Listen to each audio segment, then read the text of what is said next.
Lepo pozdravljeni. V tokratni oddaji bomo predstavili utrinke z okrogle mize Izzivi na področju vodarstva v Sloveniji, ki jo je na gradu Reichenburg v Brestanici pripravilo javno podjetje Infra v sklopu 10. obletnice delovanja. Bili smo tudi v medpodjetniškem izobraževalnem centru v Novi Gorici, kjer se je svojim sistemom ogrevanja, hlajenja in prezračevanja izkazalo dolenjsko podjetje Dulc. Za začetek pa, kot rečeno, k temi hidroelektrarne na Spodnji Savi.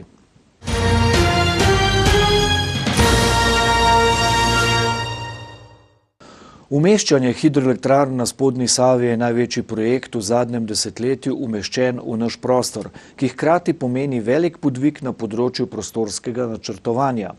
Javno podjetje Infra tako letos obeležuje 10. obletnico delovanja na področju vodenja naložb izgradnje infrastrukture ob verigi tamkajšnjih hidroelektrarn.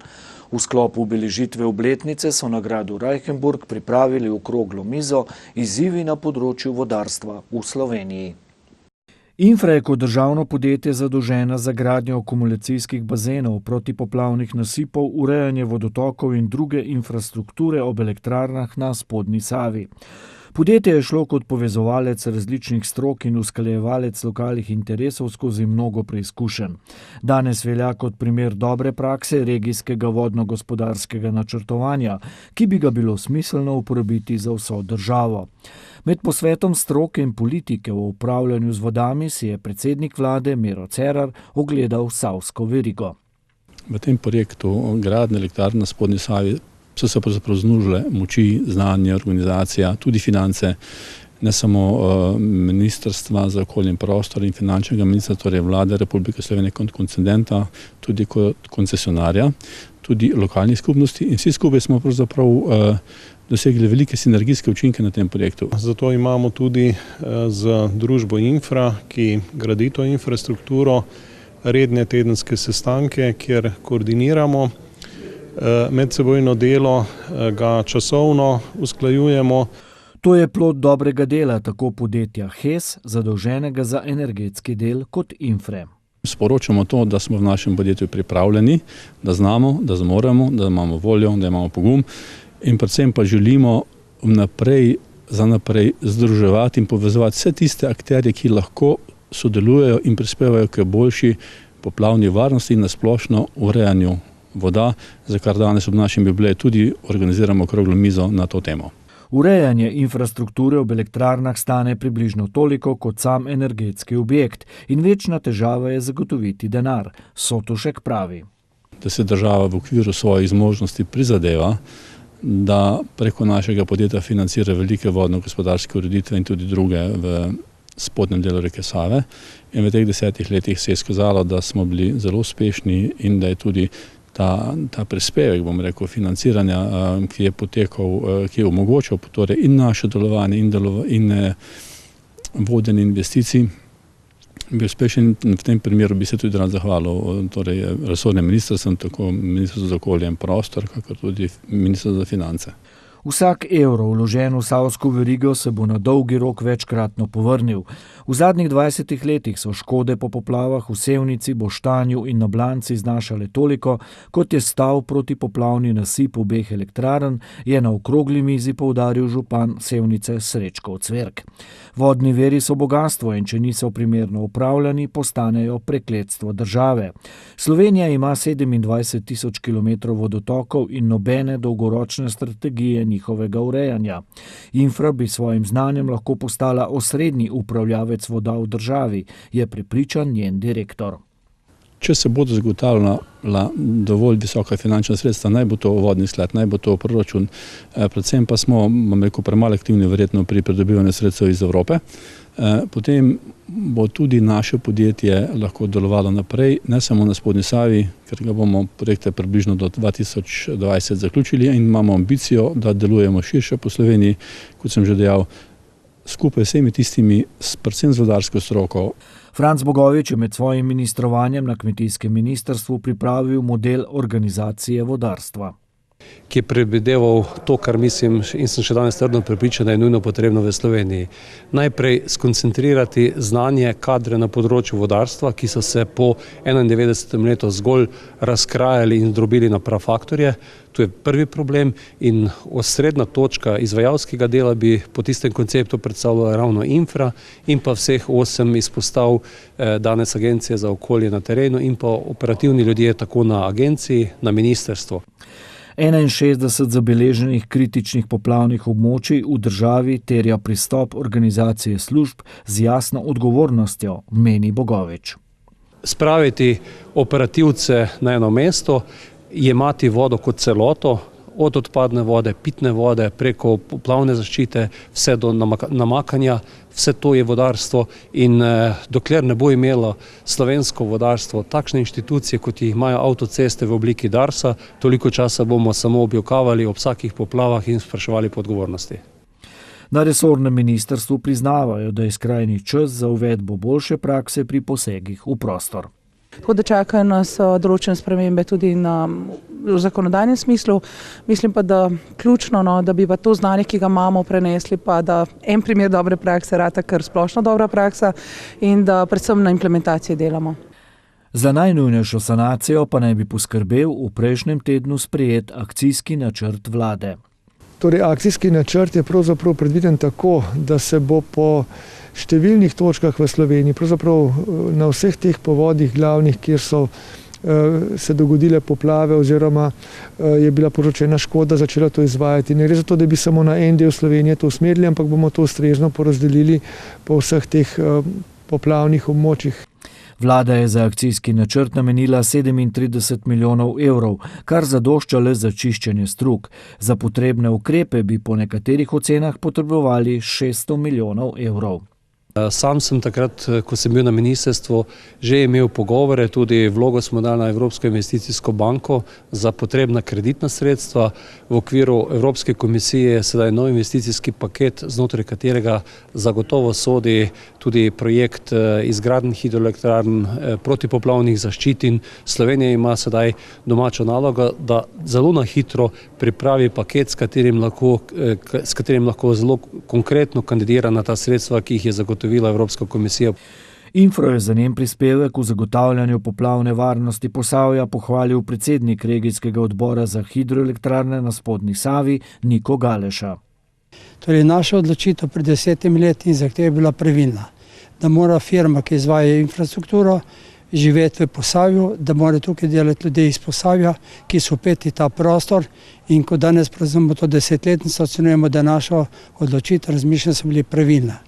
Infra dobro dela, dobro sledi našim zahtevam in našim željam, je pa vedno problem pri financah, na katero pa infra nima vpliva.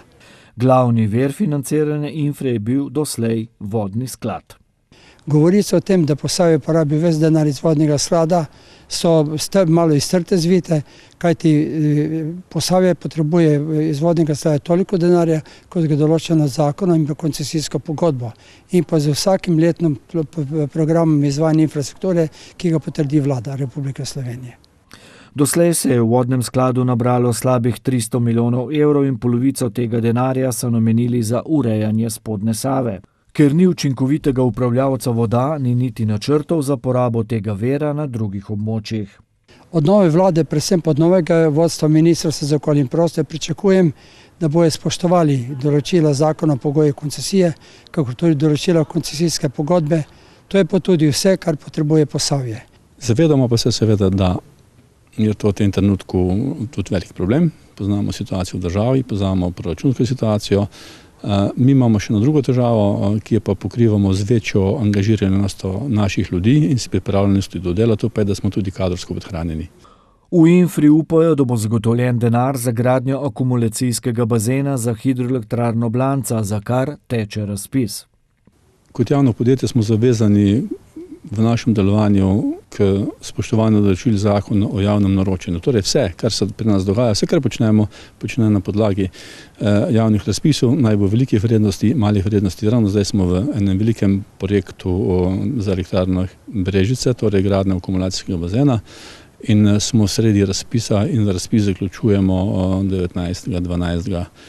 torej v tem letu še, seveda, če ne bo potrebno kakšnega podaljšanja, tudi to je možno, tudi to je v skladu z zakonodajo.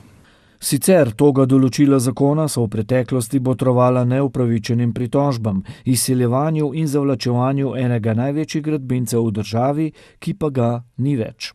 Ampak v Sloveniji še obstaja dovolj podjetij, ki so manjša podjetja, so pa fleksibilna dovolj in mi imajo znanje dovolj, da lahko te naše projekte izvedejo, torej slovenske družbe. Infra je v 10 letih izpeljala za 126 milijonov evrov infrastrukturnih ureditev ob Boštanjski, Blanški in Krški elektrarni. Urejanje v Brežiški elektrarni je ovrednoteno na 157 milijonov evrov. Za elektrarno Mokrice pa je osnutek programa, za katerega je finančna konstrukcija šele v pripravi, ovrednoten na 100 milijonov evrov.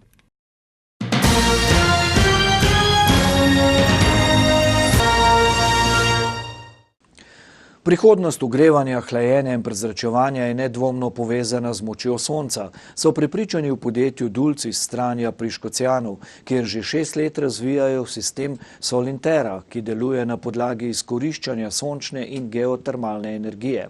Tega, kot pravijo, gre za sistem prihodnosti, so med drugim uspešno vgradili v medpodjetniškem izobraževalnem centru v Novi Gorici, kjer sta si ga ogledala tudi slovenski in nemški predsednik Borut Pahor ter Joachim Gök. Obisk najvišjega slovenskega in nemškega predstavnika države v medpodjetniškem izobraževalnem centru priča o tem, da gre za pomembno stavbo, ki sicer sodi v sklop šolskega centra Nova Gorica. Od februarja jo segrevajo, hladijo in prezračujejo sistemom Solintera, ki je plod znanja in razvoja v dolenjskem podjetju Dulc. In sicer smo za ta sistem delno kupili eno licenco, imenoval se Izomax. Tekom let smo pa nenehno začeli z razvojem, ker smo videli, da ta sistem v celoti ne izpolnjuje tega, kar mi pričakujemo. Smo vlagali veliko sredstev v razvoj, sodelovali z inštituti iz Novega mesta, Inovex pa Ivites. Na ta način smo pripeljali, bi rekel, sistem tako daleč, da je danes možno ga uporabiti za vse objekte, tako za velike kot za majhne objekte. Že ime sistema Solintera pove, da gre za izkoriščanje sončne in geotermalne energije. Solintera, to je sonce in zemlja, se pravi sonce shraniti nekako v zemljo in to je ključnega pomena. Sistem torej deluje tako, da v najvišji možni meri izkorišča sončno energijo. Vsa energija se preko sonca in posredno preko sončnih kolektorjev zbira, potem se pa shranjuje v zemljo in to pod objektom, bi rekel, pod hišo. Pod objektom so razpeljane cevi in oddajo to energijo v zemljo. Tako se zemlja, tampon, vse, kar je masa pod objektom, pregreva. Vso to pregrevanje se dogaja čez poletje, ker takrat je največ sonca in takrat se ustvari zelo velika akumulacija. Če želimo to energijo po zimi izkoristiti za ogrevanje, so pa položene cevi po zunanjem delu oboda. To je tudi ena posebnost, tako imenovana temperaturna bariera. Cevi so zunaj takoj pod, bi rekel, zidano, bi rekel, na zunanje delo zida, pod fasado in če se celotna hiša naredi ta ovoj, potem služi kot neka temperaturna bariera, neka temperaturna zaščita in zunanji vpliv enostavno ne pride več noter v hišo. Tako se hiša vzdržuje neko konstantno temperaturo. Energija za to rabimo pa zelo nizko temperaturo. Že tam nekje med 18 do 20 stopinj Celzija je dovolj topla voda za ogrevanje neke hiše. Na strehi stavbe v Novi Gorici so za potrebe sistema vgradili več kot 350 kvadratnih metrov sončnih sprejemnikov energije. Služijo temu, da poberejo praktično vso energijo, čim sonce posveti, že izkoriščajo to in segrevajo vodo. Ta voda potem posredno ogreva objekt in kar je pa višek čez poletje, se pa pač shranjuje pod objektom. Bistveno vprašanje, ki se poraja ob uvedbi sistema povezanega z ogrevanjem, hlajenjem in prezračevanjem je, kakšni bodo z njim prihranki pri energiji. Ja, vedno je tudi rizik, ker ne veš, ali bo sistem deloval, ali bo deloval, ali ne bo deloval. Sistem deluje, upajmo, da bo tudi v prihodnosti deloval in kolikor imam podatke, je sončne energije že tako veliko nabrane, tako da ustvarjamo tudi neke zaloge, ki bi jo lahko izkoriščali tudi potem še za druge stavbe. Mi smo že v začetku, ko smo stavbo načrtovali, seveda načrtovali, da bomo poskušali stavbo zgraditi čim bolj moderno, se pravi, in čim bolj samozadostno. Ko smo dali razpis za posamezne dele, smo seveda tudi iskali partnerje, ki bi bili pripravljeni vložiti v to investicijo, in podjetje Dulc se je pač takrat prijavilo na ta razpis in so nam predlagali ta sistem Solintera. Seveda je ta dražji od klasičnih inštalacij, poudarja Pipan, a je poraba energije praktično nična. Tudi ta odločitev je pravilna. Tukaj zdaj, ko smo v stavbi, vidimo, da funkcionira tako poleti kot pozimi in seveda planiramo, da bomo to, kar smo kot investicijo morali več vložiti v stavbo, hitro povrnili z nižjimi obratovalnimi stroški. Ta sistem je daleč najbolj varčen sistem in največji meri izkorišča sončno energijo. Sonce je, bi rekel, skoraj neskončna moč in samo kako to izkoristiti, je pa to ta sistem Solintera v pravi meri. Prihranki pri klasičnem bodisi ali toplotnih črpalkah ali ogrevanju ali tem so recimo do 10-krat manjši. Govorimo za neko hišo, je to že dovolj 100 € za celo leto za ogrevanje, ne? Pri večjih stavbah tako Dulc so prihranki še bistveno višji. Primer zdaj kakor tukaj smo v Novi Gorici, v šoli, kjer je objekt zgrajen, moramo reči, da bodo prihranki zelo veliki. V primerjavi za tistem, kar je zgrajeno, bo nekje okoli med 70 do 80 tisoč € na leto. In to v 10 letih vam številka pove, da smo že blizu milijona samo na prihranku. Novogoriški MIC je stavba s posebnimi energijskimi zahtevami, pravi ravnatelj tamkajšnje srednje šole. Ta bel del, se pravi ta del, ki ga tukaj zdaj gledamo, je bolj kot laboratorij delavnice upravni del. Drugi del za nami, ta sivi del, so pa delavniški prostori, delavniški v pravem pomenu. Tako da tam so potrebe malo drugačne in tudi sistem je tako narejen, da moramo zagotavljati dovolj svežega zraka, dovolj pretoka, da lahko, ne vem, avtomehanične delavnice na primer delujejo tako, kot bi mogli, ne? Kot je povedal Dulc, bi morali v MIC-u za klasičen način ogrevanja, hlajenja in prezračevanja, sodeč po projektiranju v idejni zasnovi, odšteti od 105 do 115 tisoč € letno. Pri nič energijski gradnji je stanje popolnoma drugačno. Mi smo v ta objekt vgradili vse najboljše tehnologije, vse bi rekel, kar je trenutno najboljše in računamo, da bomo nekje poraba, da bo tam okoli 20 do 25 tisoč € na leto, vse za ogrevanje, za hlajenje in prezračevanje, tudi pripravo sanitarne vode. V in pod stavbo, ki se razprostira na 5500 kvadratnih metrov površin, so delavci podjetja Dulc kooperanti vgradili približno 45 km cevi. Ker gre za poseben način gradnje, so bili na gradbišču vse skozi navzoči, poudarja Dulc. Njihovo delo se je začelo še pred izkopom in je trajalo 2 leti. Za medpodjetniški izobraževalni center, v katerem povezujejo šolstvo z gospodarstvom, je Dulčev sistem pomemben učni poligon. In glede na to, da MIC ni samo prenos znanja in poudarek na pridobivanju dijakov, študentov, odraslih, na praktičnih izkušnjah, temveč tudi pridobiti strani podjetij in prikaž čim več novih znanj. Se pravi, takoj, ko pridejo na trg dela ali pa v podjetjih, ko se razvijajo nova znanja, morajo ta znanja čim prej priti do učiteljev, do dijakov. Se pravi, ena izmed takih stvari je tudi ta naša energetsko varčna stavba oziroma sistem Solintera. Na vse zadnje s tem smo naredili kot celo stavbo, ko je to en ogromen poligon, kjer bojo lahko tudi naši dijaki, študentje, učitelji sledili, kako poteka ta poraba sončne energije, podtalne vode. Tako se bodo lahko veliko naučili o obnovljivih virih energije. Milijonska naložba v ta sistem naj bi se jim povrnila v 4 do 5 letih. Glede na to, da imamo alternativne vire energije, je poraba zelo majhna, tudi po zimi, glede na to, da imamo kar nekaj sončnih dni, se akumulira toplota pod stavbo, ki se potem v hladnejših dnevih porablja in dejansko, ko gledamo zdaj na ta panel, ki ga imamo tukaj, ki ga je tukaj za mano, vidimo, da za ogrevanje stavbo porabljamo par vatov, kar pomeni, da je za nas to zelo poceni. Kot je povedal Pipan, imajo sistem v najemu za obdobje 7 let, nato bo prešel njihovo last. Za družinsko podjetje Dulc je novogoriški projekt največji doslej, tako po tehnični kot finančni plati, ki pa bo služil kot odlična odskočna deska za naprej. Do zdaj smo vgradili ta sistem v nekaj hiš, ki uspešno obratujejo. Skozi leta smo pa si nabrali kar nekaj izkušenj in tudi naučili iz tega, kar smo danes ogradili, bi rekel, v ta objekt. Podjetju Dulc, ki danes zaposluje 14 ljudi, so sistem Solintera razvijali z veliko truda in brez tuje finančne pomoči, saj jim je na evropskih razpisih pogosto spodletelo le za točko ali manj. Tako so v projekt že vložili okoli 250 000 evrov, morali pa so se tudi zadolžiti. A to ni ovira za rast podjetja, ki deluje že 35 let. Oče je začel že pred 36 leti z strojnimi inštalacijami. Nadaljujeva pa z bratom to tradicijo, se pravi v prvi fazi tukaj vse strojne inštalacije od ogrevanja, vodovoda, prezračevanja, raznih tehnoloških sistemov, zahtevnih, z raznimi materiali, praktično vse, kar je povezano z strojnimi inštalacijami. Sistem, ki so ga razvijali zadnjih 6 let, pa je pomemben korak naprej v prihodnost. Tokrat bomo predstavili gospodarsko zgodbo o uspehu, ki pa ima še dodatno vrednost, kaže se namreč v družbeni odgovornosti.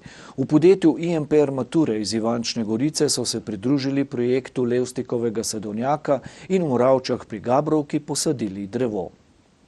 Zgodba Levstikovega sadovnjaka je ena tistih, ki se ji želi pridružiti čim večje število ljudi in skupnosti.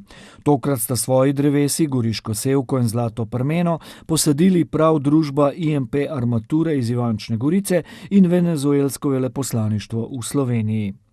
Naše podjetje kot družbeno odgovorno podjetje je v okviru marketinga iskalo prireditev, ki ima neko vsebino, da bi oglaševali tudi naše proizvode in storitve. In tako smo najbolj primerno prireditev našli to, ki ima bogato vsebino.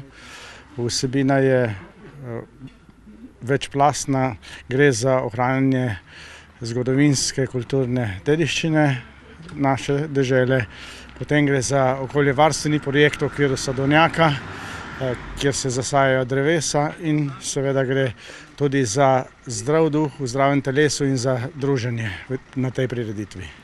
Veleposlaništvo bo vedno spremljalo in podpiralo vse projekte, ki so povezani z okoljevarstvom. Ko je zdaj že pokojni predsednik Hugo Chavez prišel na oblast, je predstavil nekakšen domovinski načrt, v katerem je 6 glavnih alinej in ena od teh je ohranitev narave, človeške vrste in planeta. S tem Levstikovim sadovnjakom želimo sporočiti, začnimo sodelovati z naravo, ohranjamo stare slovenske sorte sadja in če bomo to upoštevali, bomo veliko naredili tudi na samooskrbi slovenskim sadjem. To je osnovna zadeva Levstikovega sadovnjaka, nič drugega. Levstikov sadovnjak sicer postaja sestavni in zelo pomemben del zgodbe Levstikovega pohoda od Litije do Čateža, ki je v najboljših letih štel tudi 25 000 udeležencev. Največ se je letos odločilo slovenskih občin, od vseh mestnih občin Maribor, Celje, Ljubljana, Koper do nekaterih manjših. Presenetljivo tudi država Venezuela se je prek veleposlaništva odločila, ker želijo spodbujati to biotsko raznovrstnost v posameznih okoljih, tako da tudi v prihodnjih letih bomo nadaljevali in upam, res želim si, da bi s tem zasajanjem dreves, računamo, da jih bomo zasadili več 100, da bi to na nek način postal tudi učni center za sadjarje, da bi se navduševali tudi mladi in morda marsikdo na tem območju se bo odločil, da bi zasadil tudi sadovnjak, da bi se tako oskrbovali svežim sadjem v tem domačem okolju. Mi z veseljem kot občina sodelujemo pri tem projektu in podpiramo ta projekt. Ta moja udeležba je pa samo zunanji znak te podpore in smo veseli, da gospod Rudi Bregar uspeva v vseh teh letih ohranjati to pot in jo seveda z vsakim takim dogodkom nadgrajuje. In to mislim, da je bistvo te poti. Podjetje IMP Armature iz Ivančne Gorice je tudi uradni pokrovitelj letošnjega že 28. pohoda od Litije do Čateža. Za ivanškim podjetjem pa je tudi v poslovnem smislu leto, ki se ga je vredno zapomniti. Leto bo zelo uspešno, nekje 25% več prodanih izdelkov kot predhodno leto, kar pomeni, da so tudi odprte širše možnosti za investiranje in tudi za promocijo našega podjetja. V letošnjem letu so tudi povečali število zaposlenih iz 64 na 86. V podjetju imajo jasno vizijo, ki presega meje Slovenije. Želimo čim več izvažati zaradi tega, ker je Slovenija premajhna in v okviru izvoza se potem po točki preloma odpre boljše poslovanje, boljši rezultati in večje možnosti. Tujina pa seveda ponuja široko tržišče, seveda se pa morate prilagajati njihovim zahtevam. A ne mislijo spati na doseženih lovorikah. Prihodnji izzivi so seveda v razvoju še boljših tehnologij. Želimo namreč povečati dodano vrednost tudi naših izdelkov in seveda povečati produktivnost. To je trenutno najbolj zahtevna in tudi največja naloga, ki se bomo lotili, in širitve na nove trge, predvsem na dežele vzhoda. Toliko smo pripravili za nocoj. Z vami bomo novič prihodnji torek. Oddajo pa se lahko ogledate tudi na spletnem portalu www.vaskanal.com. Ostane nam le še povabilo na nekaj izbranih dogodkov. Lahko noč.